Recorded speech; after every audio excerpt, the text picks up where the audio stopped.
चलिए बच्चों, बायोमॉलिक्यूल्स में अब हम लोग आगे बढ़ते हैं। अभी तक हमने कार्बोहाइड्रेट्स वाला पोर्शन कवर कर लिया। इसके बाद में अमाइनो एसिड्स के बारे में पूरी इंफॉर्मेशन बता दिया। 20 अल्फा अमाइनो एसिड्स के नाम, रिप्रेजेंटेशन, कोडिंग, आइसोइलेक्ट्रिक पॉइंट पढ़ चुके हम लोग। अब हम लोग प्रोटीन्स में आगे बढ़ते हैं। जैसा कि हमने बताया आपको कि प्रोटीन्स क्या होते हैं, condensation polymer of alpha amino acids. तो हम लोग यहाँ पे प्रोटीन के बारे में जानेंगे। जो केमिस्ट्री वाला पोर्शन है, हम लोग स्ट्रक्चर पे ज़्यादा ध्यान देंगे। इसमें पॉलीपेप्टाइड बॉन्ड वगैरह कैसे बनता है उसको समझेंगे। तो सबसे पहले प्रोटीन टर्म ये कहाँ से आया इसको देखते हैं, इसका क्या मीनिंग है। देखिए, ग्रीक वर्ड प्रोटियोस, प्रोटियोस का मीनिंग होता है प्राइम इंपॉर्टेंस। तो प्रोटियोस से लिया गया है प्रोटीन्स। ठीक है भाई।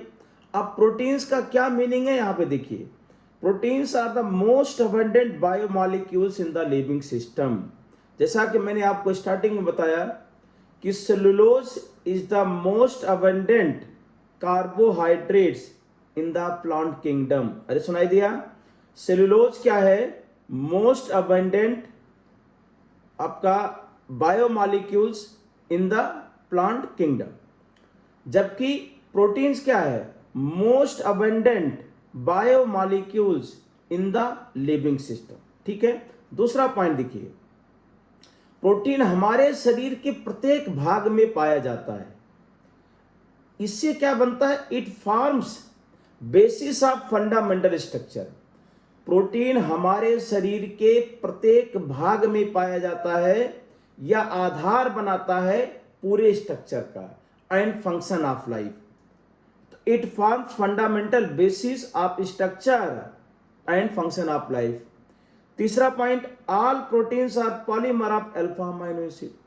सभी प्रोटीन क्या होते हैं, अल्फा अमाइनो एसिड्स के कंडेंसेशन पॉलीमर होते हैं। तो ये प्रोटीन का मीनिंग हमने यहां पे बताया। अब करें कि all proteins are polymer of alpha amino acids. अब ये कैसे बनता है इसको देखते हैं। एक टर्म यहां पे यूज किया जाता है पेप्टाइड बॉन्ड या पेप्टाइड लिंकेज। जैसे हमने कहा ये हमारे पास अमाइनो एसिड है ग्लाइसिन, ये ग्लाइसिन लिया। ये एसिड हमारे पास है एलानिन। तो ग्लाइसिन और एलानिन ये कैसे पॉलीमर बनाते हैं, इनका कंडेंसेशन कैसे होता है देखिए। ग्लाइसिन का COOH का OH ग्रुप ले लिया और एनालिन के NH2 का H ले लिया, H2O निकाल दिया। तो ग्लाइसिन और एलानिन के बीच में क्या हो जाएगा, एक बॉन्ड बन गया, CONH बॉन्ड हो गया। मतलब ये मतलब डाइमर बना लिया, इसमें आपका कंडेंसेशन डाइमर बन गया इसमें। तो ये करें कि दो मॉलिक्यूल जब जुड़े तो उसको क्या बोलेंगे, डाइपेप्टाइड। और CONH बॉन्ड को क्या बोलेंगे, पेप्टाइड बॉन्ड। अरे भाई सुनाई दिया, अल्फा अमाइनो एसिड्स में COOH ग्रुप है, NH2 ग्रुप है। तो एक अमाइनो एसिड का COOH और दूसरे अमाइनो एसिड का NH2, इन दोनों में क्या होगा, कंडेंसेशन होगा। तो H2O निकल जाएगा और दोनों जुड़ जाएंगे, दोनों के बीच में CONH बॉन्ड आ जाएगा। इसी को पेप्टाइड बॉन्ड कहा जाता है। अरे भाई समझ में आ गया, पेप्टाइड बॉन्ड। और ये मॉलिक्यूल जो बना इसका नाम हो जाएगा डाइपेप्टाइड। अब पॉलीपेप्टाइड या डाइपेप्टाइड, इसका नाम कैसे लिखते हैं, पेप्टाइड का नेम क्या होता है। तो name of N terminal amino acid, मतलब जिसका COOH बॉन्डिंग में गया उसको N terminal alpha amino acid बोलेंगे। अरे सुनाई दिया, जिस अल्फा अमाइनो एसिड का COOH बॉन्डिंग में जाता है उसको एन टर्मिनल बोलते हैं, और जिस अमाइनो एसिड का NH2 ग्रुप बॉन्डिंग में जाता है उसको बोलते हैं C टर्मिनल। तो एन टर्मिनल एसिड का नाम लिखेंगे, उसमें से INE हटा देंगे और YL लगा देंगे। और C टर्मिनल का क्या लिखेंगे, पूरा नाम लिख देंगे। इसमें एग्जाम्पल से देखते हैं। जैसे हमने ये डाइपेप्टाइड बनाया था, तो ग्लाइसिन में से INE हटाया, YL लगाया, तो ग्लाइसिन। और एलानिन का पूरा नाम लिख दिया। मतलब जो राइट में है उसका पूरा नाम लिख देंगे, और उसके पहले जितने भी अल्फा अमाइनो एसिड हैं सभी में से INE हटा के YL लगा देंगे। तो 3 लीटर कोड में इसको क्या लिखेंगे, GLYALA लिख देंगे इसमें। ऐसे देखो, अगर लिखा है GAF तो इसमें 3 अल्फा अमाइनो एसिड है। ये क्या, ट्राईपेप्टाइड है, ट्राईपेप्टाइड। G का मतलब ग्लाइसिन ले लिया, A का मतलब एलानिन ले लिया, F का मतलब फिनाइल एलानिन। तीनों अल्फा अमाइनो एसिड का नाम हमने बोल दिया। अब ग्लाइसिन का OH और एलानिन का NH2 का H2O निकाल दी, एक पेप्टाइड बॉन्ड यहां बन गया। इसी तरीके से फिनाइल एनालिन का NH2 का हाइड्रोजन और एनालिन के OH COOH का OH ये निकाला तो फिर से एक पेप्टाइड बॉन्ड बना। तो जब ग्लाइसिन, एलानिन और फिनाइल एलानिन तीनों जब कंडेंसेशन पॉलीमर बनाते हैं, ट्राइमर बनाते हैं, तो 2 पेप्टाइड बॉन्ड बनता है। तो ये जो मॉलिक्यूल बना इसको क्या बोलेंगे, ट्राईपेप्टाइड। अरे सुनाई दिया क्या? तो 3 अल्फा अमाइनो एसिड अगर इस तरह से बॉन्डिंग करते हैं तो क्या बनता है, ट्राईपेप्टाइड। और ट्राईपेप्टाइड में CONH बॉन्ड कितने होंगे, पेप्टाइड बॉन्ड कितने होंगे, 2 हो जाएंगे। लेकिन अब इसका नाम कैसे लिखें, क्या लिखेंगे नाम?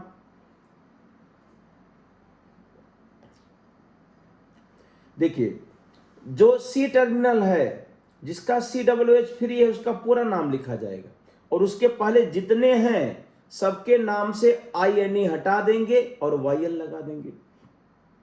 तो ग्लाइसिल एलानिन, फिनाइल एलानिन, ये इसका नाम हो जाएगा।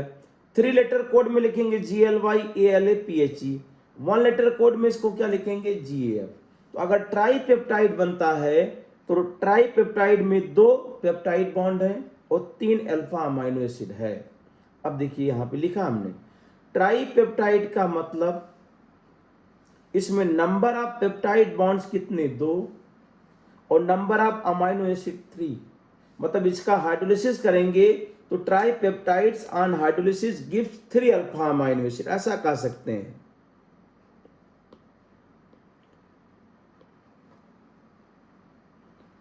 ट्राईपेप्टाइड ऑन हाइड्रोलिसिस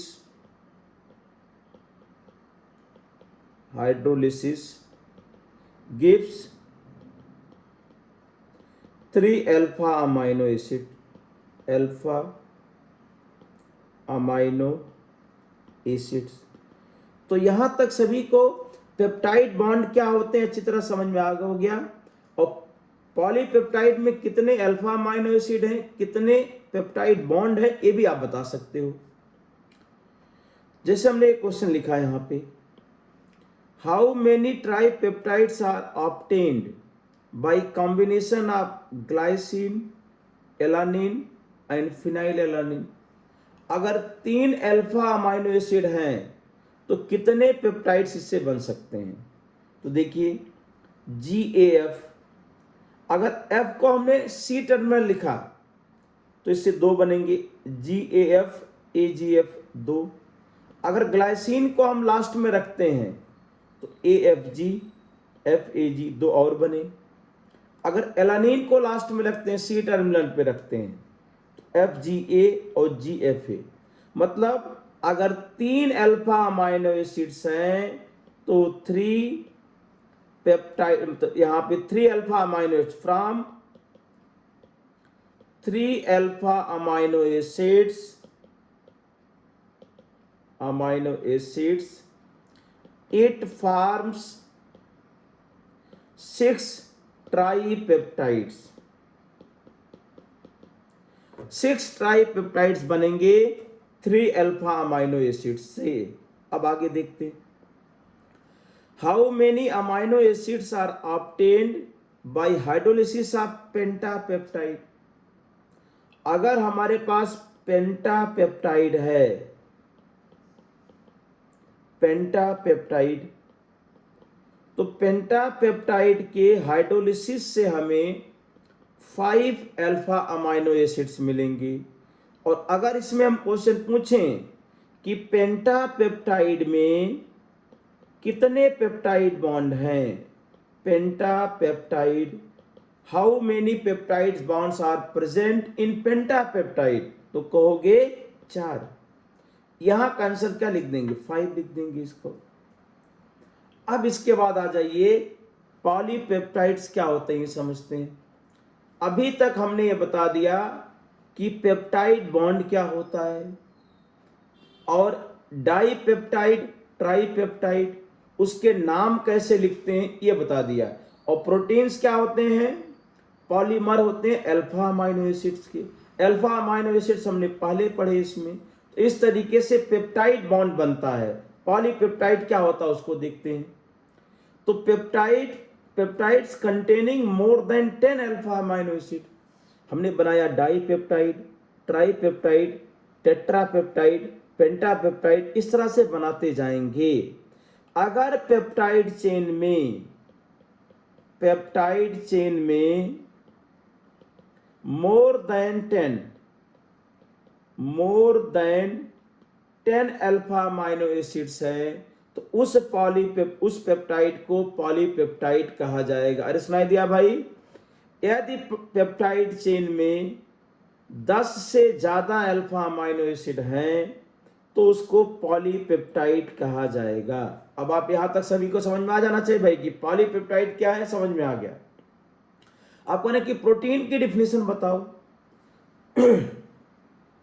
तो पॉलीपेप्टाइड्स सामान्य डिफिनेशन, जनरल डिफिनेशन क्या है कि पॉलीपेप्टाइड्स कंटेनिंग मोर देन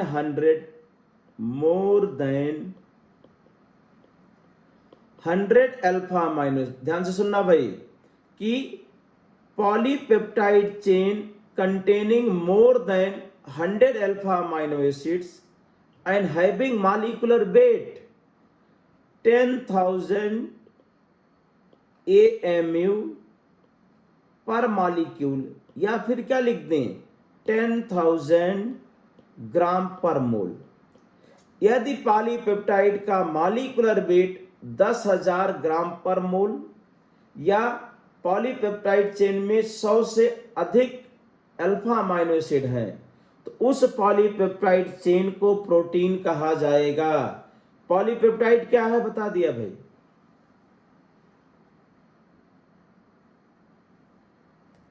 समझते चलिए भाई।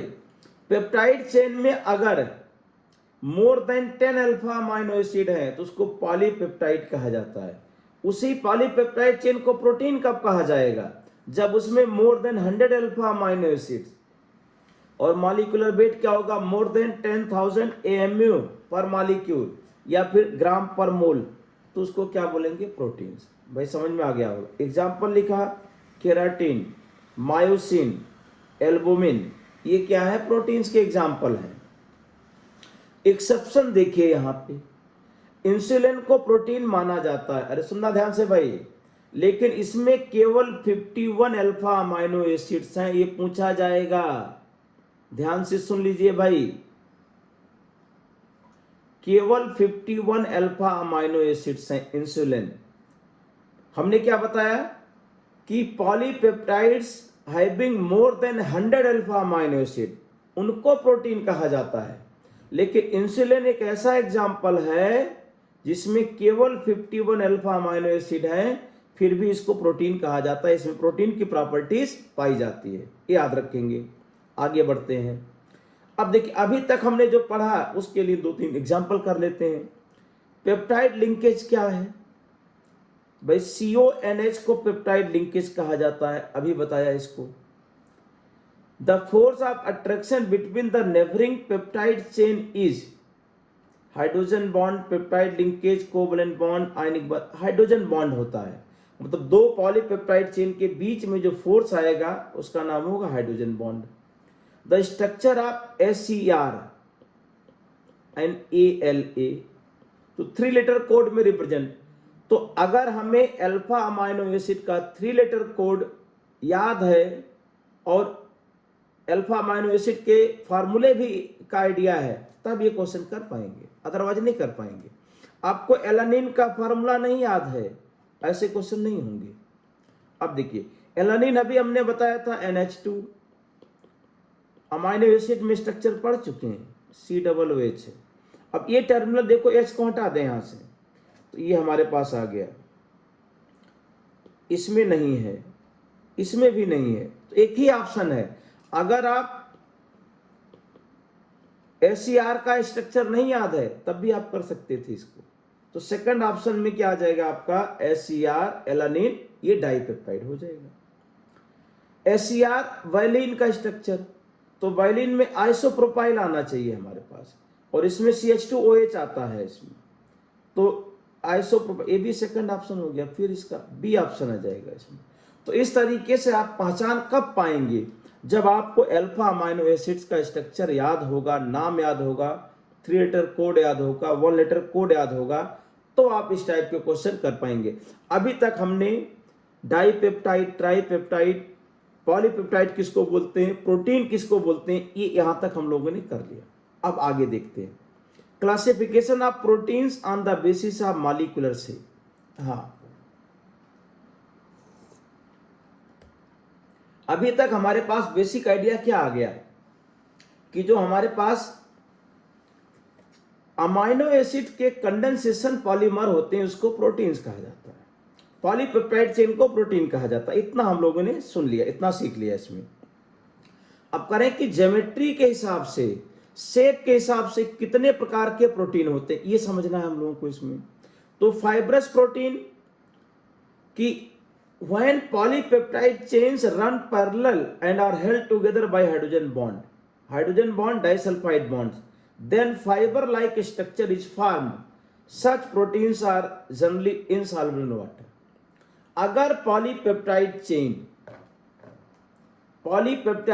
रन पैरेलल और इनके बीच हाइड्रोजन बॉन्ड बने और डाइसल्फाइड बॉन्ड, तो इसमें क्या होता है, फाइबर लाइक एक स्ट्रक्चर बनता है, रेशे की तरह, धागे की तरह एक स्ट्रक्चर बनता है। तो इसको क्या बोलते हैं आप, फाइब्रस प्रोटीन। तो अगर प्रोटीन का ज्योमेट्री या शेप फाइबर की तरह है, रेशेदार है, तो उसको क्या बोल दिया जाता है, फाइब्रस प्रोटीन। ये जनरली वाटर में सॉल्युबल नहीं होता, इनसॉल्युबल इन वाटर। केराटिन, बाल में ऊल एंड सिल्क ये पाया जाता है, मायोसिन मसल्स में पाया जाता है। तो ये एग्जाम्पल याद रखेंगे, एनसीईआरटी के एग्जाम्पल है केमिस्ट्री के लिए, बहुत इतना ही सफिशियंट है। बायोमॉलिक्यूल में तो आपको बहुत सारे एग्जाम्पल याद होंगे। तो केराटिन एंड मायोसिन ये क्या होते हैं, फाइब्रस प्रोटीन में एग्जाम्पल, इनका स्ट्रक्चर फाइब्रस होता है। दूसरा ग्लोबुलर प्रोटीन्स, अगर गोलीय प्रोटीन, स्फेरिकल है प्रोटीन, तो उसको ग्लोबुलर प्रोटीन्स बनेंगे। इसमें करें कि when chains of polypeptide coil around two give spherical shape, अगर पॉलीपेप्टाइड चेन हेलिक्स बना लेता है, हाइड्रोजन बॉन्डिंग के द्वारा आपस में हाइड्रोजन बॉन्डिंग करके हेलिकल स्ट्रक्चर बना लेता है, ग्लोबुलर बना लेता है, तो उसको क्या बोला जाता है, सेकंड मतलब आपका ग्लोबुलर प्रोटीन्स बोलेंगे। तो मॉलिक्यूलर शेप के हिसाब से प्रोटीन का मॉलिक्यूलर शेप अगर फाइबर की तरह है तो फाइब्रस प्रोटीन, अगर स्फेरिकल है तो ग्लोबुलर प्रोटीन्स। ये ग्लोबुलर प्रोटीन्स क्या होता है, सॉल्युबल इन वाटर। एग्जांपल लिखा इंसुलिन एंड एल्बुमिन। तो ये इंसुलिन एल्बुमिन किसके एग्जांपल हो गए, ग्लोबुलर प्रोटीन्स के एग्जांपल। केराटिन, मायोसिन किसके एग्जांपल लिखा, फाइब्रस प्रोटीन के एग्जांपल हो गए। तो फाइबरस का मतलब कि फाइबर कितना स्ट्रक्चर है, ग्लोबुलर का मतलब क्या होता है, स्फेरिकल स्ट्रक्चर है, तो उसको हम क्या बोलेंगे, आपका ग्लोबुलर प्रोटीन्स।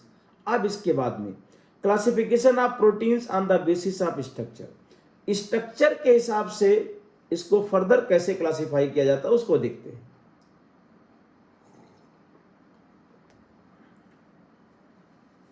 देखिए स्ट्रक्चर ऑफ प्रोटीन की बात कर रहे हैं हम लोग। तो पॉलीपेप्टाइड चेन है, बहुत ध्यान से सुनना भाई, कंफ्यूजिंग होता है। एक पॉलीपेप्टाइड चेन है, अब यही प्रोटीन है। अब इसके स्ट्रक्चर का क्या क्या मीनिंग हो देख लेते हैं। तो प्राइमरी स्ट्रक्चर ऑफ प्रोटीन, तो each polypeptide chain of protein which has a specific sequence of alpha amino acids is known as primary structure of protein. मतलब जैसे हमने कहा कि यहाँ पे 3 अल्फा अमाइनो एसिड है, मान लेते हैं GAF ग्लाइसिन, तो इनका सीक्वेंस बनेगा GAF GAF GAF। इस तरीके से इसमें 100 अल्फा अमाइनो एसिड आगे मान लेते हैं। तो GAF GAF GAF GAF ये सीक्वेंस बनता जा रहा है इसमें। तो ये जो स्ट्रक्चर बना, जो ये पॉलीपेप्टाइड बना, यही प्राइमरी स्ट्रक्चर ऑफ प्रोटीन है। इनमें हम अगर सीक्वेंस चेंज कर दें तो प्रोटीन चेंज हो जाएगा। पहली बात समझ में आया क्या?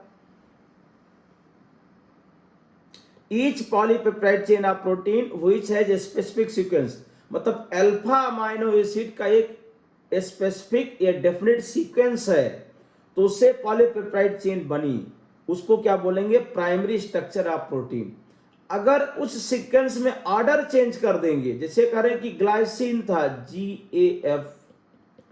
GAF ऐसा बन रहा है इसमें आपका, अगर सीक्वेंस आपने इसमें चेंज कर दिया, मानो कर FAG और इसमें और कई सीक्वेंस आपने चेंज कर दिया इसमें, तो हम कहेंगे प्रोटीन चेंज हो गया। तो जब हम अल्फा अमाइनो एसिड को अरेंज करते हैं एक स्पेसिफिक सीक्वेंस में, तो एक स्ट्रक्चर बनता है जिसको प्राइमरी स्ट्रक्चर ऑफ प्रोटीन कहा जाता है। और उसमें अल्फा अमाइनो एसिड का ऑर्डर चेंज कर देंगे तो प्रोटीन चेंज हो जाएगा। तो प्राइमरी स्ट्रक्चर का मतलब एक पॉलीपेप्टाइड चेन बनी specific sequence of alpha amino acid से, उसको हम लोग क्या बोलेंगे? Primary structure of protein. अब दूसरा टर्म देखो, इसमें लिखा है linear polypeptide chain having a specific sequence of amino acids is known as primary structure of protein. बता दिया भाई। सेकेंडरी स्ट्रक्चर ऑफ प्रोटीन, अब पॉलीपेप्टाइड चेन है तो सेकेंडरी स्ट्रक्चर का क्या मीनिंग है ये समझते हैं। सेकेंडरी स्ट्रक्चर का मीनिंग हो गया कि पॉलीपेप्टाइड चेन किस शेप में एग्जिस्ट कर रही है। अरे सुनाई दिया कि it refers shape in which polypeptide chain can exist by possible hydrogen bonding. तो हाइड्रोजन बॉन्डिंग के द्वारा पॉलीपेप्टाइड चेन किस शेप में, किस आकृति में एग्जिस्ट कर रही है, उसको सेकेंडरी स्ट्रक्चर ऑफ प्रोटीन कहा जाता है। It refers shape in which polypeptide chain can exist by possible hydrogen bonding. Hydrogen bonding के द्वारा पॉलीपेप्टाइड चेन किस तरह से एग्जिस्ट कर रही है, ये सेकेंडरी स्ट्रक्चर को बताता है। अब जैसे लिखा है सेकेंडरी स्ट्रक्चर में दो बनेंगे alpha helix and beta pleated, ये दो स्ट्रक्चर बनेंगे। तो अल्फा हेलिक्स स्ट्रक्चर का मतलब यह है,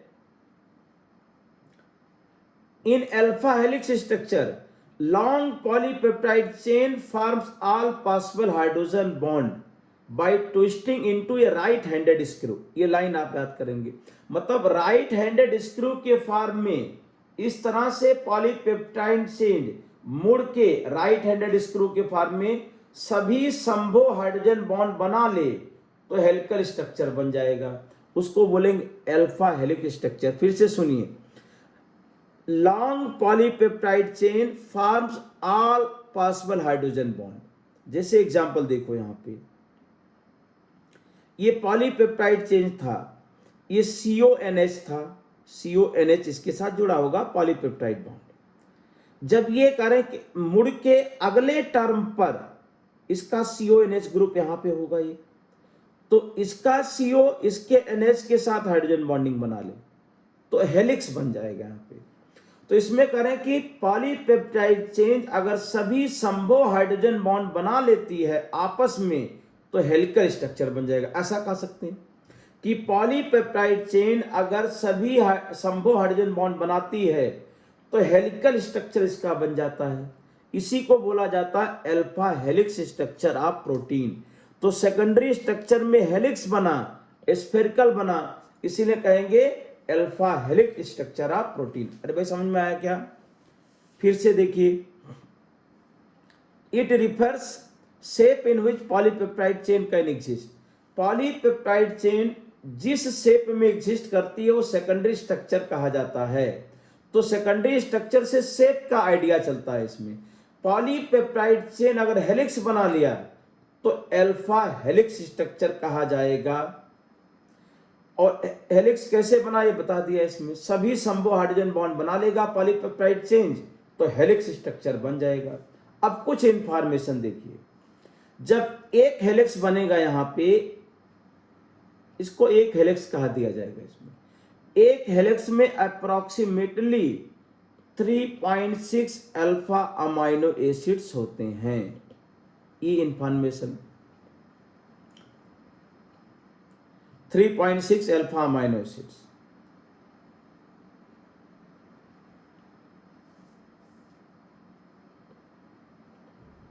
ये बता दिया सब। अब आता बीटा प्लेटेड स्ट्रक्चर।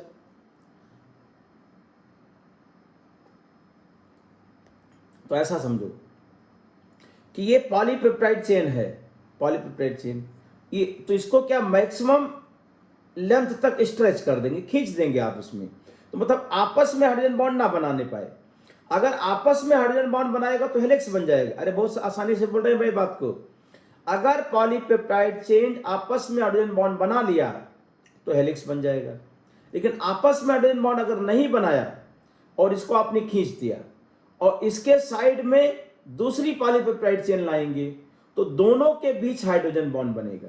तो ऐसा लगेगा कि polypeptide chain side by side रखे गए हैं।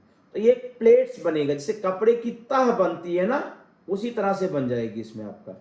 ये देखो यहाँ पे स्ट्रक्चर बनाया है, ये पॉलीपेप्टाइड चेन एक और दूसरी पॉलीपेप्टाइड चेन। अब ये आपस में कैसे जुड़े हैं? Hydrogen bond, hydrogen bond, hydrogen bond. तो जब कह रहे हैं कि पॉलीपेप्टाइड चेन को मैक्सिमम लेंथ तक स्ट्रेच कर देते हैं, देन साइड बाय साइड हुई जब और उस हाइड्रोजन बॉन्डिंग और दो पॉलीपेप्टाइड चेन आपस में हाइड्रोजन बॉन्ड बना लेते हैं, तो ये क्या होता है कि एक प्लेट बन जाती है, एकदम जैसे कि पर्दे की तह दिखाई देती है, उस तरह से दिखाई देगा इसमें। तो इसको बोला जाता है बीटा प्लेटेड स्ट्रक्चर। अरे भाई सुनाई दिया? सेकेंडरी स्ट्रक्चर ऑफ प्रोटीन का मतलब हो गया कि प्रोटीन पॉलीपेप्टाइड चेन जिस शेप में एग्जिस्ट करती है उसको बताता है। अगर हेलिकल स्ट्रक्चर बना दिया तो अल्फा हेलिक्स कहा जाएगा।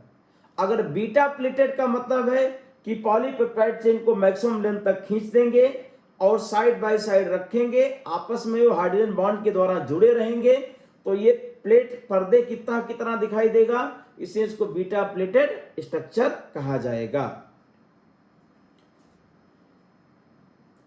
अब इसके बाद आता है टर्सरी स्ट्रक्चर ऑफ प्रोटीन। तो टर्सरी स्ट्रक्चर में क्या कर देते हैं? Represent overall folding of polypeptide chain. तो पॉलीपेप्टाइड चेन का ओवरऑल फोल्डिंग या further folding of secondary structure. ध्यान से सुनो, सेकेंडरी स्ट्रक्चर बना था,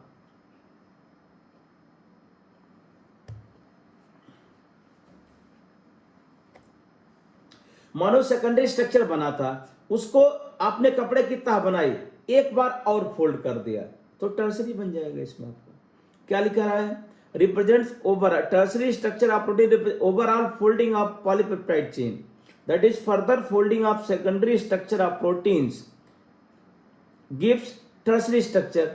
और फर्दर फोल्डिंग के बाद ये दो टाइप का शेप में दिखाई देने लगता है। It gives two major molecular shapes, fibrous and ग्लोबुलर्स।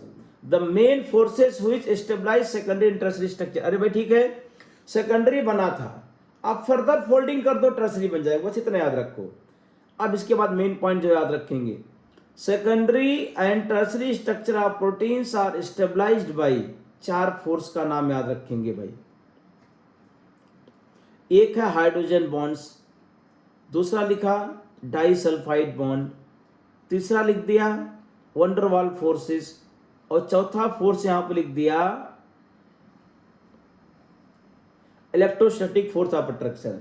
तो ये आपको याद रहना चाहिए कि secondary structure and tertiary structure of proteins are stabilised by hydrogen bond, disulphide bond, van der Waals forces and electrostatic forces. इस तरह से स्टेबलाइज्ड हो जाएंगे। अब आता है क्वार्टरनरी स्ट्रक्चर ऑफ प्रोटीन। आप एक बार ये लाइन पढ़िए, some of the proteins are composed of 2 or more polypeptide chains, refer to sub units. sub units. The spatial arrangement of these sub units with respect to each other is known as quaternary structure of protein. जब protein में एक से अधिक प्रकार के polypeptide chain हैं तो इनका जो स्पेशियल अरेंजमेंट होगा उसी को बोला जाता है क्वार्टररी स्ट्रक्चर ऑफ प्रोटीन। अरे बस इतना याद रखो कि कुछ प्रोटीन ऐसे होते हैं जिसमें more than one polypeptide chain होते हैं, जिनको हम लोग क्या बोलते हैं, सब यूनिट्स बोलते हैं। मतलब एक पॉलीपेप्टाइड चेन का मतलब specific sequence of alpha amino acid, दूसरी पॉलीपेप्टाइड चेन का मतलब उसमें सीक्वेंस चेंज हो गया। तो दो प्रोटीन है, जैसे हम ऊन का गोला बनाते हैं, एक आपका लाल कलर का ऊन है, एक हरे कलर का ऊन है, और दोनों मतलब दो रॉड आपके पास थे, दो ऊन के गोले, मतलब दो ऊन थे आपके, एक लाल कलर का धागा था, एक हरे कलर का धागा था। अब उसको एक साथ अगर मिलाते हैं फिर उनका जो स्पेशियल अरेंजमेंट होगा उसको क्या बोलेंगे, क्वार्टररी स्ट्रक्चर ऑफ प्रोटीन बोल देंगे। इसमें मतलब दो पॉलीपेप्टाइड चेन होंगे, मोर देन वन, टू या मोर पॉलीपेप्टाइड चेन अगर है तो उसका स्पेशियल अरेंजमेंट होगा तो उसको क्या बोलेंगे, क्वार्टररी स्ट्रक्चर ऑफ प्रोटीन। अब इसके बाद देखो, अब जिसे यहां पे दिखाया गया है प्राइमरी स्ट्रक्चर का मतलब हो गया कि ये पॉलीपेप्टाइड चेन है केवल बस। अगर पॉलीपेप्टाइड चेन हेलिक्स बना लिया तो इसको सेकेंडरी स्ट्रक्चर बोल देंगे। सेकेंडरी स्ट्रक्चर में एक और बनता है कि ये साइड बाय साइड रख दें तो बीटा प्लेटेड बन जाता है। अब करें इसी सेकेंडरी स्ट्रक्चर को एक बार और मोड़ दो तो टर्सरी बन जाएगा। और क्वार्टरी में क्या होता है कि more than one polypeptide chain होते हैं, तो इसका जो स्पेशियल अरेंजमेंट है उसको क्या बोला जाता है, क्वार्टररी स्ट्रक्चर ऑफ प्रोटीन। तो प्रोटीन का मतलब हो गया पॉलीपेप्टाइड चेन का कैसा अरेंजमेंट है वो स्ट्रक्चर कहा जाता है। नहीं, पॉलीपेप्टाइड चेन किस तरह से एग्जिस्ट कर रही है इसमें, तो उसी पॉलीपेप्टाइड चेन में आपको primary structure, secondary structure, tertiary and quaternary structure आपको इतना आना चाहिए भाई। हीमोग्लोबिन का ये primary, secondary, tertiary and quaternary structure दिया गया है, एनसीईआरटी के अंदर है। आप इसको देखिए, समझिए। अब इसमें एक टर्म आता है डीनेचुरेशन ऑफ प्रोटीन्स। तो डीनेचुरेशन ऑफ प्रोटीन का क्या मीनिंग है, तो नेटिव प्रोटीन क्या होता है पहले ये समझो। Protein with unique 3 dimensional structure and biological activity is called a native protein. जब प्रोटीन का 3 डायमेंशनल स्ट्रक्चर हमने पढ़ लिया भाई, आपने primary, secondary, tertiary, quaternary structure of protein, globular shape and fibrous shape, ये प्रोटीन के बारे में जानते हैं। तो जब प्रोटीन के पास यूनिक 3 डायमेंशनल स्ट्रक्चर होता है तो इसके पास क्या होता है, बायोलॉजिकल एक्टिविटी के साथ, तो इसको क्या बोला जाता है, नेटिव प्रोटीन बोला जाता है। तो loss of biological activity of proteins due to unfolding and uncoiling. अरे भाई, unfolding and uncoiling of helix is known as denaturation of protein. मतलब अगर प्रोटीन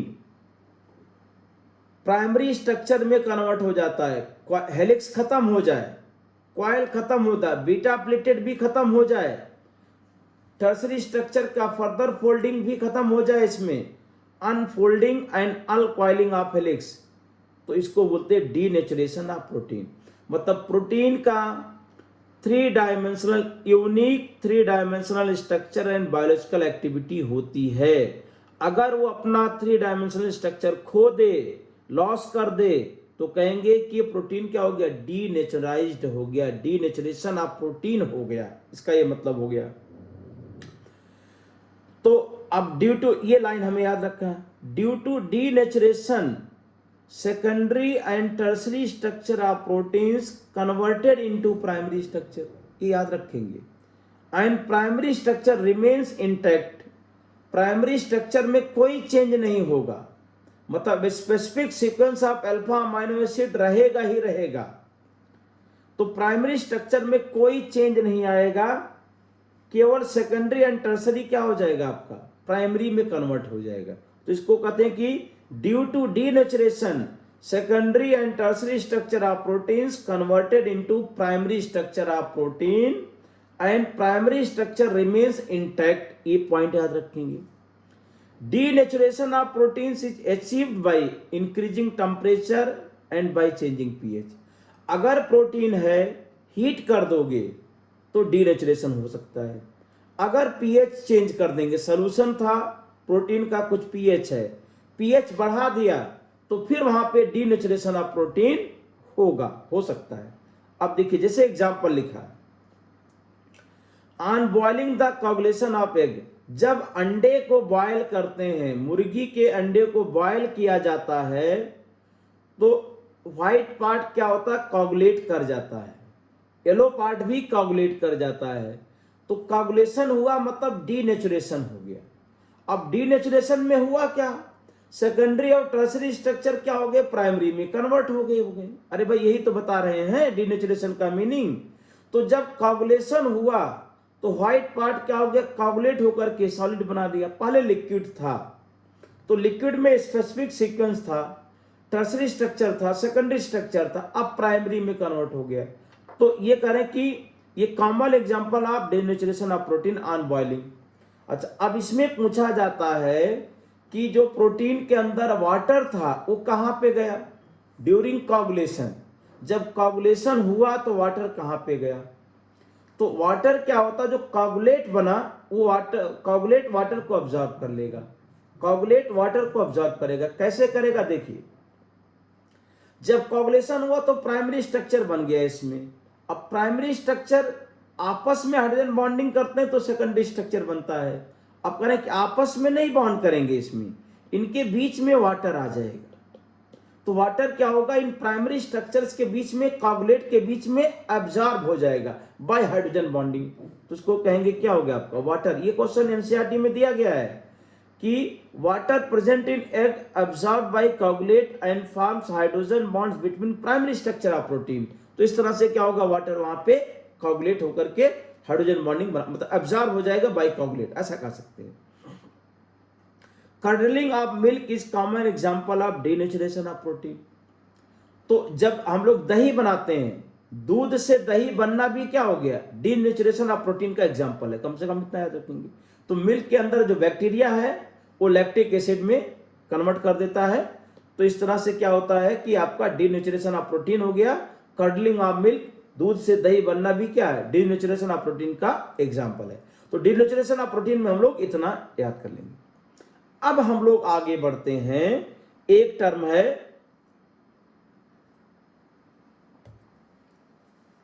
तो प्रोटीन में हम लोगों ने पेप्टाइड बॉन्ड कर लिया. पॉलीपेप्टाइड का मीनिंग, प्रोटीन का मीनिंग, मॉलिक्यूलर शेप के हिसाब से स्ट्रक्चर बना दिया. Primary structure, secondary structure, tertiary structure, quaternary structure of protein बता दिया. डीनेचुरेशन ऑफ प्रोटीन का मीनिंग यहां पे समझ लिया हमने. अब इसमें एक टर्म है न्यूक्लिक एसिड. तो human body is made by different types of cell. मतलब ये हम सभी को पता है, बायो के बच्चों को तो पूरा पता है इसमें कि पूरी शरीर हमारी सेल से बनी हुई है. इसमें तो बिल्डिंग ब्लॉक ऑफ बॉडी क्या हो जाएगा, सेल्स होते हैं. इसमें सेल से बनी हुई है इसमें आपका. अब बायो में डिटेल में करते हैं हम, केमिस्ट्री में हमारे पास स्ट्रक्चर्स का इंफॉर्मेशन आपको देना है. तो जैसे कहते हैं कि प्लाज्मा मेम्ब्रेन है, मतलब सेल के हम मेनली 3 पार्ट बताए. तो आउटर वॉल जो होती है इसकी, उसको प्लाज्मा बोलते हैं, प्लाज्मा मेम्ब्रेन. उसके अंदर साइटोप्लाज्म होता है और सबसे अंदर वाला जो पार्ट होता है उसको न्यूक्लियस बोलते हैं, नाभिक बोला जाता है, न्यूक्लियस बोला जाता है. अब न्यूक्लिक एसिड के बारे में हम लोग पढ़ना है. तो इसमें न्यूक्लियस. अब आ जाइए, इसमें एक टर्म आता है हेरिडिटी. ये समझते हैं हेरिडिटी का क्या मीनिंग होता है, इसको समझते हैं. तो प्रत्येक प्रजाति की हर एक पीढ़ी, अरे सुनना भाई, कोई भी प्रजाति हो, चाहे वो मनुष्य की प्रजाति हो, बफेलो की प्रजाति हो, काऊ की प्रजाति हो, तो प्रत्येक प्रजाति की हर एक पीढ़ी में कुछ गुणों में समानता पाई जाती है. एक पीढ़ी से दूसरी पीढ़ी में कुछ प्रॉपर्टी, कुछ लक्षण, कुछ गुण क्या होते हैं, ट्रांसफर होते हैं. इसी को हेरिडिटी कहा जाता है। अरे भाई सुनाई दिया इसमें? तो प्रत्येक every generation of each and every species, every generation of each and every species have similarities with its ancestors in many ways. हर एक पीढ़ी अपने पूर्वजों से समानता दर्शाती है, समानता दिखाती है, उसी को क्या बोला जाता है? हेरिडिटी। अरे भाई समझ में आया क्या? प्रत्येक प्रजाति के एवरी जनरेशन की प्रत्येक हर एक पीढ़ी में अपने पूर्वजों से कुछ समानता दर्शाती है, इसी को कहा जाता है हेरिडिटी। अब हेरिडिटी के लिए कौन जिम्मेदार है, हम लोग ये पता करना चाह रहे हैं। हेरिडिटी के लिए जिम्मेदार कौन है? तो ये पाया गया कि जो हमारी शरीर सेल से बनी है, सेल के अंदर जो न्यूक्लियस है, न्यूक्लियस इसके लिए जिम्मेदार है। It has been observe that nucleus of living cell is responsible for transmission of inherent character also called heredity.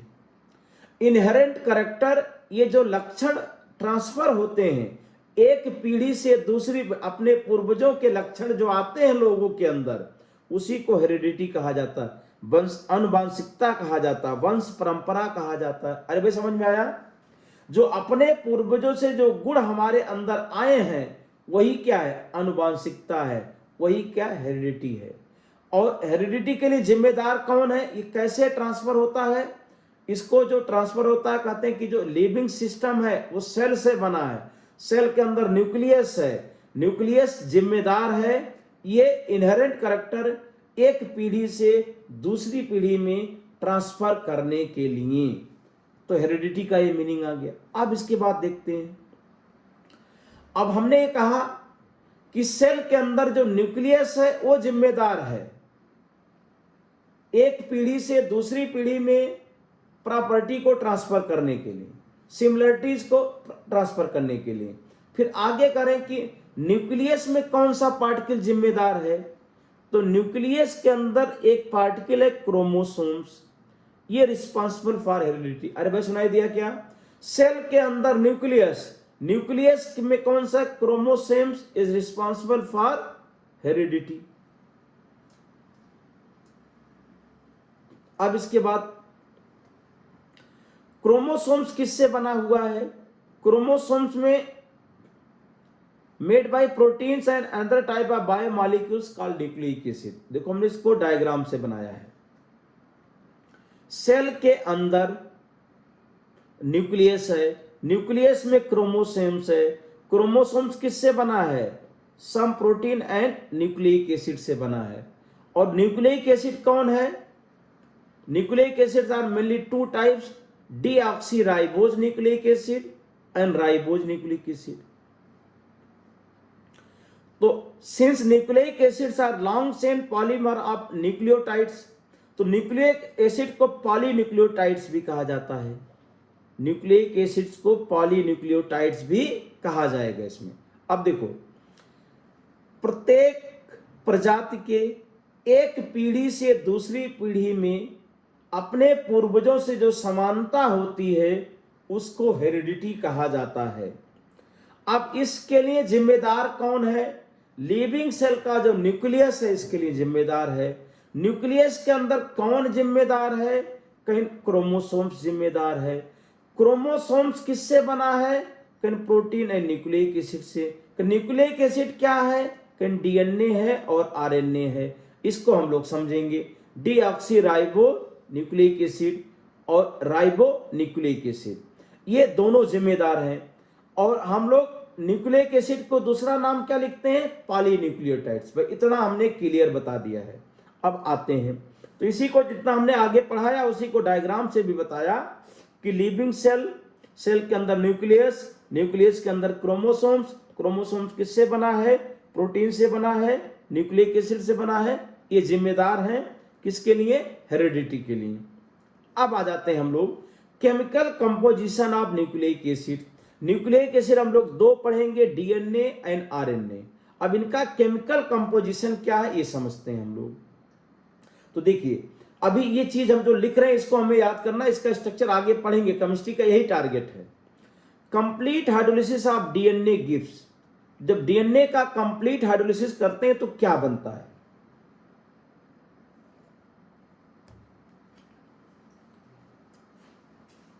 Beta D 2 deoxy ribose sugar बनता है। अरे भाई सुनाई दे रहा है? डीएनए का कंप्लीट हाइड्रोलिसिस करेंगे तो beta D 2 deoxy ribose sugar, orthophosphoric acid and nitrogen containing bases, याद रखना है, 3 चीज लिख रहे हैं। नाइट्रोजन कंटेनिंग बेसेज में 4 नाम यहां पे है, adenine, guanine, cytosine and thymine. तो डीएनए के 4 बेसेज हैं, ये इंफॉर्मेशन हमको याद रखना है। तो डीएनए का कंप्लीट हाइड्रोलिसिस कर दोगे, डीएनए के कंप्लीट हाइड्रोलिसिस से बनेगा beta D 2 deoxy ribose sugar, orthophosphoric acid and nitrogen containing bases में 4 हैं, adenine, guanine, cytosine and thymine. लेकिन आरएनए क्या है? Ribonucleic acid. आरएनए का कंप्लीट हाइड्रोलिसिस अगर कर दें तो यहां पे क्या मिलेगा? Beta D ribose sugar. अभी स्ट्रक्चर देखेंगे तो डीएनए में क्या होता है? बीटा डी 2 पे डीऑक्सी राइबोज शुगर। आरएनए का शुगर क्या है? बीटा डी राइबोज शुगर है। कहीं आर्थोफॉस्फोरिक एसिड और 4 नाइट्रोजन कंटेनिंग बेसेज यहां भी मिलेंगे, adenine, guanine, cytosine and uracil. अब देखो दोनों में 3 बेस सेम है, adenine, guanine, cytosine and uracil. तो आरएनए में यूरासिल आ जाता है और डीएनए में क्या आता है? थाइमिन आता है, यहाँ पे थाइमिन। तो ये हमने आरएनए एंड डीएनए, ये न्यूक्लिक एसिड्स हैं, इनके हाइड्रोलिसिस से क्या बनता है ये पहले यहां पे हम लोगों ने याद कर लिया। अब आगे चलते हैं, नाइट्रोजन कंटेनिंग बेसेस के बारे में हम लोग थोड़ा सा जान लेते हैं। देखिए जैसे ये कंपाउंड लिखा है, इसका नाम है प्यूरिन। ये आपका कंपाउंड यहाँ पे दिया गया, प्यूरिन एरोमेटिक कंपाउंड है। अब इसमें 2 रिंग फ्यूज करके बनी है, एक इमाइडाजोल, ये कंपाउंड है हेट्रोजीनियस एरोमेटिक कंपाउंड है, हेट्रो एरोमेटिक कंपाउंड। ये क्या है? हेट्रो एरोमेटिक कंपाउंड पायरिमिडीन है। अगर ये दोनों फ्यूज कर जाएं तो ये हट जाएगा और इसके साथ ये जुड़ जाएगा यहाँ पे, तो ये बन जाएगा प्यूरिन। यहाँ तो प्यूरिन में 2 रिंग है, एक इमाइडाजोल है, एक पायरिमिडीन है, तो प्यूरिन बन जाता है ये। अब प्यूरिन में नंबरिंग देखिए, नंबरिंग यहां से स्टार्ट करेंगे 1 2 3 4 5 6 7 8 9, ये प्यूरिन में नंबरिंग करते हैं। शुगर में नंबरिंग 1 डैश 2 डैश 3 डैश करेंगे। अब प्यूरिन बेसिस है, ये एडेनिन है, ये गुआनिन है। तो एडेनिन में नंबरिंग बता दिया इसमें आपका 1 2 3 4, तो 6 पे अमाइनो ग्रुप आ जाएगा, और 2 पे अमाइनो और 6 पे ऑक्सी अगर आता है तो इसको क्या बोलते हैं? गुआनिन। तो करें कि प्यूरिन बेसिस 2 हैं, एडेनिन एंड गुआनिन क्या है? प्यूरिन बेसिस हैं। पायरिमिडीन का फॉर्मूला बताया, रिंग यहां पे बता दिया था। अब पायरामिडीन में नंबरिंग यहां से करेंगे 1 2 3 4 5 6, ये पॉइंट आ गया। पायरिमिडीन बेसिस में हम लोग 3 पढ़ेंगे, साइटोसिन, थाइमिन, यूरासिल। अब इनके नंबरिंग आपको बता दिया यहां से 1 2 3, वही सीक्वेंस चलेगा, बाकी इनके नाम आ जाएंगे इसमें। तो प्यूरिन बेसिस में हम लोगों ने 2 पढ़ लिए, एडेनिन, गुआनिन, और पायरिमिडीन बेसिस में 3 पढ़ेंगे, पायरिमिडीन बेसिस में 3, साइटोसिन, थाइमिन एंड यूरासिल। ये हमारे पास बेसिस के बारे में इंफॉर्मेशन आ गया। बेसिस में नंबरिंग 1 2 3 4 पढ़ेंगे, 5 6। अब cyclic structure of ribose sugar, तो राइबोज में डी राइबोज का स्ट्रक्चर हम लोग पहले पढ़ चुके। 5 कार्बन होते हैं इसके अंदर, तीनों OH राइट में है, तो ये डी राइबोज हो गया इसमें। अब alpha D ribose and beta D ribose, ये हमने हेमिएस्टर बनाया था इसमें।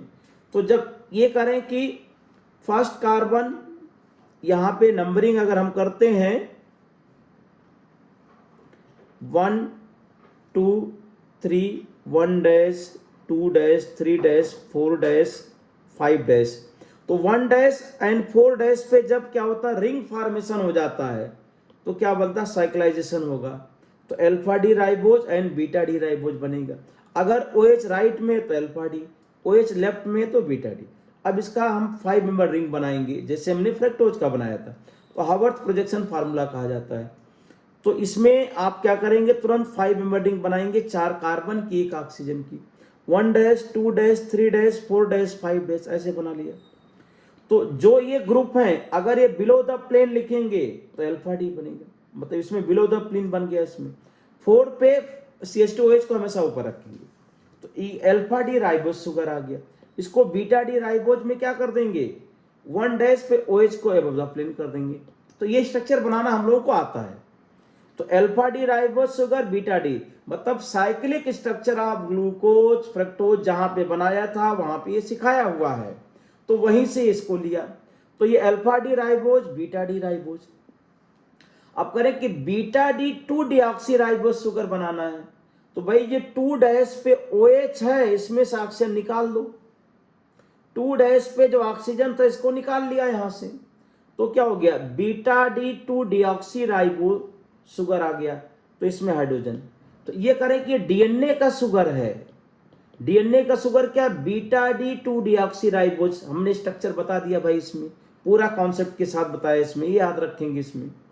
तो ये रिप्रेजेंट किया, NCERT का है। नंबरिंग शुगर में क्या करेंगे, 1 dash, 2 dash, 3 dash, 4 dash and 5 dash. तो बीटा डी राइबोज का मीनिंग बता दिया। 5 मेंबर रिंग बनती है, कंक्लूजन ये है। 1 डैश पे OH ऊपर है, 2 डैश, 3 डैश पे OH नीचे है, और 4 डैश पे CH2OH ऊपर, तो बीटा डी राइबोज होता है। अब 2 डैश से ऑक्सीजन निकाल दें तो बीटा डी 2 डीऑक्सी राइबोज, इतना ही कम से कम याद करो, ये 5 मेंबर रिंग।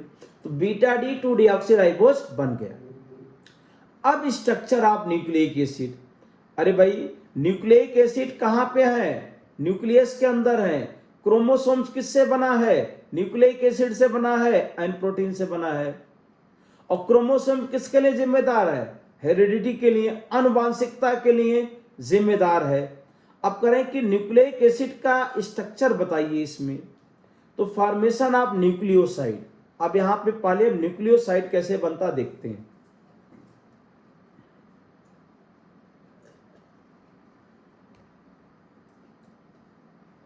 तो जो हमारे पास शुगर का पार्ट है, देखिए शुगर है, जैसे हमने यहां पे, अगर हमने यहां पे का फॉर्मेशन ऑफ न्यूक्लियोसाइड, मान लो कि हम DNA का शुगर ले लिए, और ये नाइट्रोजन कंटेनिंग बेसेज है, तो 1 डैश का जो OH ग्रुप है और नाइट्रोजन कंटेनिंग बेसेस का हाइड्रोजन, ये दोनों यहां से रिमूव हो जाएंगे, ऐसे H2O यहां से निकल जाएगा। तो H2O निकल कर गया, यहां पे क्या हो गया, बॉन्ड, तो इसको न्यूक्लियोसाइड बोलेंगे। अरे भाई समझ में आ गया, ये न्यूक्लिक एसिड का शुगर का पार्ट है। मानो हमने बीटा डी 2 डीऑक्सी राइबोज लिया है, तो बीटा डी 2 डीऑक्सी राइबोज में 1 डैश का OH और नाइट्रोजन बेसेस का H दोनों निकल गया, तो क्या बन गया, न्यूक्लियोसाइड बन गया। मतलब 1 डैश पे बेस आकर के पॉलीमर बना लिया, तो क्या बन गया, न्यूक्लियोसाइड बन गया। अब न्यूक्लियोटाइड क्या होता है, तो न्यूक्लियोसाइड कैसे बना, ये शुगर पार्ट है और नाइट्रोजन बेसेज हैं, 1 डैश का OH और हाइड्रोजन किसका, बेस का, निकल के न्यूक्लियोसाइड। फिर न्यूक्लियोटाइड क्या है, तो ये हमारे पास क्या, न्यूक्लियोसाइड है। न्यूक्लियोसाइड एंड फास्फेट आयन लाएंगे यहां पर। अब फास्फेट और 5 डैश का OH, ये दोनों रिएक्ट करेंगे यहां से, तो H2O फिर यहां से निकलेगा। तो न्यूक्लियोसाइड के 5 डैश पे अगर फास्फेट आयन आ जाए, PO4 ग्रुप आ जाए यहां पे, PO4 2-, तो ये बन जाएगा न्यूक्लियोटाइड। अरे सुनाई दिया क्या,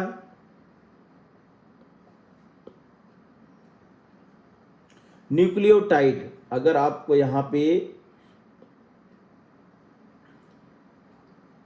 न्यूक्लियोटाइड का स्ट्रक्चर थोड़ा सा हमने यहां छोटा कर लिया, इसमें दिखाई नहीं देगा आपको, तो ये न्यूक्लियोटाइड।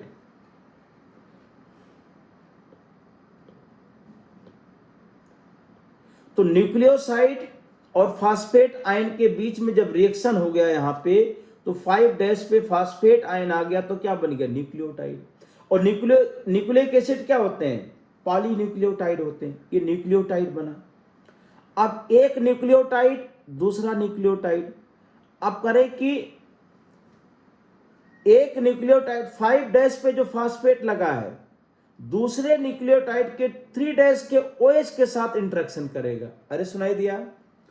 तो न्यूक्लियोसाइड का मतलब शुगर 1' पे बेस आ गया तो न्यूक्लियोसाइड बन गया, 5' पे फास्फेट आ गया तो न्यूक्लियोटाइड बन गया।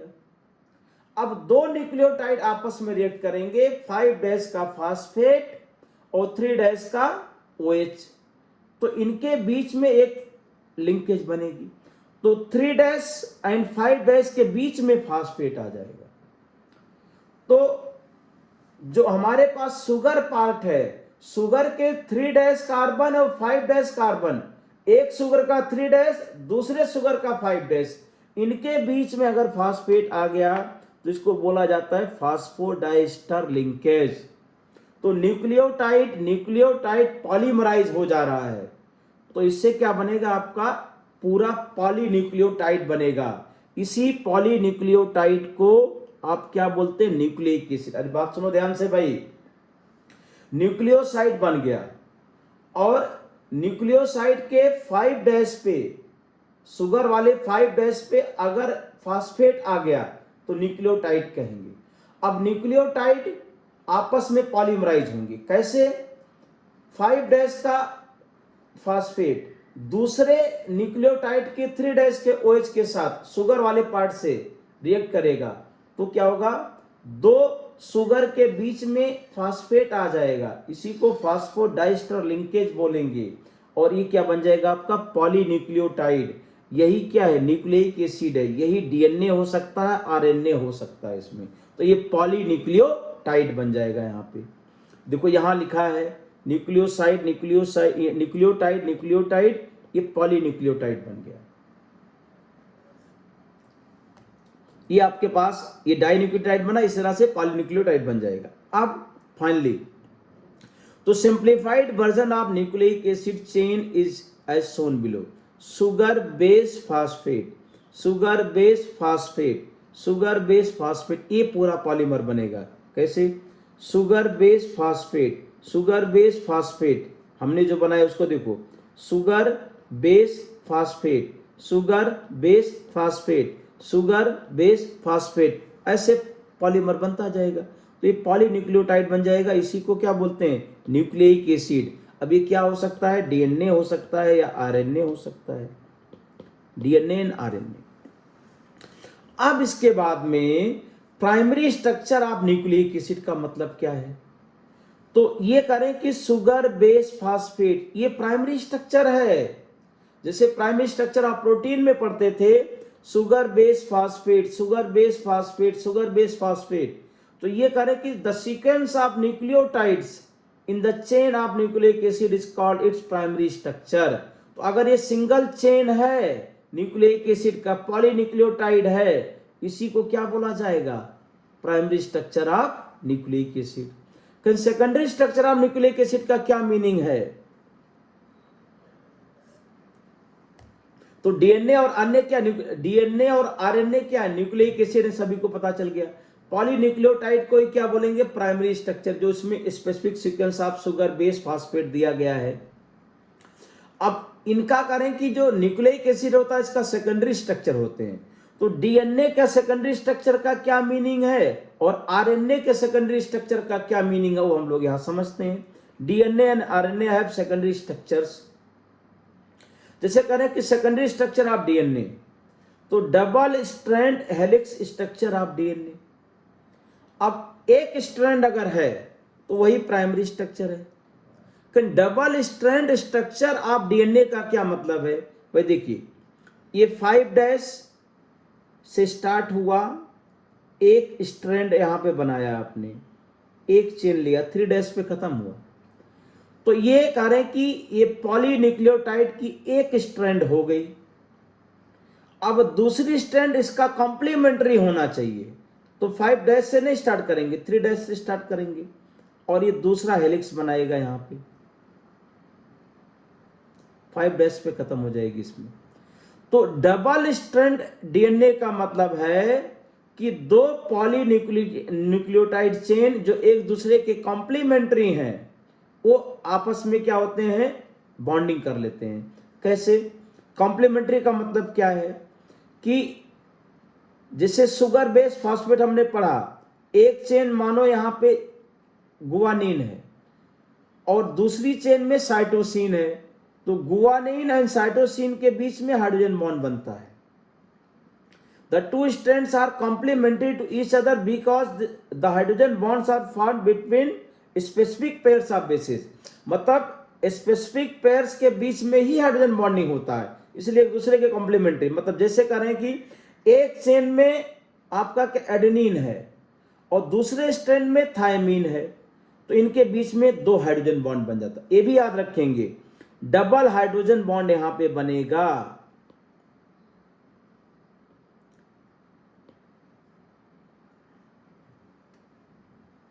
ये double hydrogen bond, 2 hydrogen bond,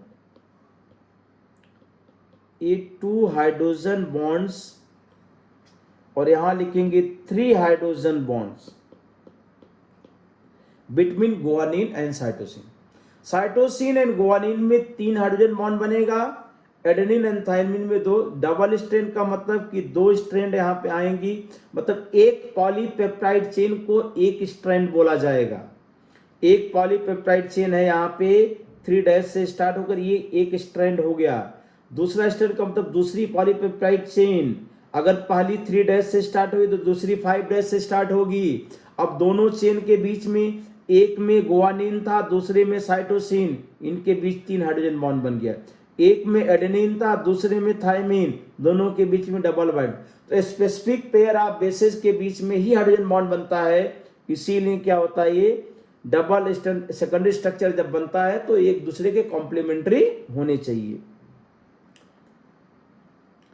अच्छा, सेकेंडरी स्ट्रक्चर ऑफ आरएनए में केवल एक ही स्ट्रैंड होती, एक ही पॉलीन्यूक्लियोटाइड चेन होगी इसमें आपका।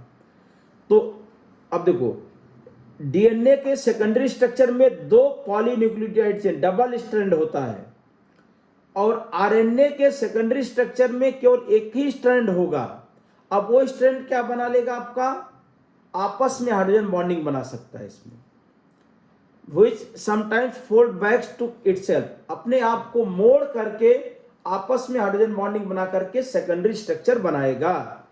और आरएनए के में 3 टाइप के यहां पे लिखते हैं, they are named as messenger RNA, ribosomal RNA and transfer RNA. 3 types they for different function. RNA molecules are the 3 types and they perform different function. आप इसमें कम से कम स्टेम इतना याद रखेंगे कि 3 टाइप के आरएनए मॉलिक्यूल होते हैं, एक messenger RNA, mRNA, ribosomal RNA and transfer RNA. तो डीएनए और आरएनए के बारे में इतनी इंफॉर्मेशन हमें होनी चाहिए। अब एक टर्म आता विटामिन। विटामिन करें कि बहुत कम मात्रा में, it has been observe that certain organic compounds are required in small amounts in our diet, but their deficiency causes a specific disease. These compounds are called vitamins। मतलब हमारे शरीर में ऐसे ऑर्गेनिक कंपाउंड जिसकी बहुत कम मात्रा की आवश्यकता होती है, लेकिन अगर इसकी कमी हो जाए तो स्पेसिफिक डिजीज हो जाती है। करें कि vitamin organic compounds required in the diet in small amounts to perform a specific biological function for normal maintenance of optimum growth and health of the organism। अब क्लासिफिकेशन ऑफ विटामिन तो करें कि देखिए, आपने लोअर क्लासेस में पढ़ा भी है और बायोमॉलिक्यूल्स में पढ़ा है, तो ये जितना एनसीईआरटी में दिया गया उतना पॉइंट आपको 2-3 बार पढ़ के मेमोराइज कर लेना। वो वहां से क्वेश्चन पूछे जाते हैं, हर साल आता है। सॉल्युबिलिटी इन वाटर के हिसाब से विटामिन को 2 कैटेगरी में डिवाइड किया है। विटामिन को मतलब water and fat. Fat soluble vitamin A, D, E and के, ये 4 याद रखेंगे, ये फैट में डिजॉल्व हो जाते हैं। Water soluble B1, B2, B6, B12 and group C. तो ग्रुप बी के vitamin and vitamin C water में डिजॉल्व हो जाते हैं। अब ये टेबल आप देखिए, इसमें ये विटामिन्स, इनके सोर्स और इनके डिफिशियंसी डिजीज, ये इतना याद है तो आप नीट के क्वेश्चन, जेई के मेन के क्वेश्चंस कर पाएंगे इसमें। तो ये टेबल आप जो है एनसीईआरटी से देखिए, आपको बिल्कुल कई कई बार पढ़िए। इसमें हमने सॉल्बिलिटी के हिसाब से इसको डिवाइड कर दिया। अब इनका ये विटामिन्स और इनके सोर्स और डिफिशियंसी डिजीज, ये आप पूरा मेमोराइज कर दीजिए, नीट में क्वेश्चन यहां से पूछा जाएगा।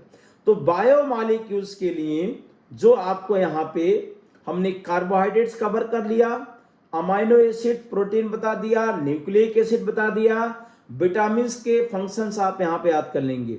ये पूरे एनसीईआरटी को मैंने कवर किया। अब आप इसमें अगर 100 से 200 क्वेश्चन सॉल्व कर लेंगे, मोर देन सफिशिएंट। एक क्वेश्चन आपका नीट का, जेई मेन का पक्का माना जाएगा। इसमें जितना क्वेश्चन आप करेंगे उतना परफेक्शन आएगा।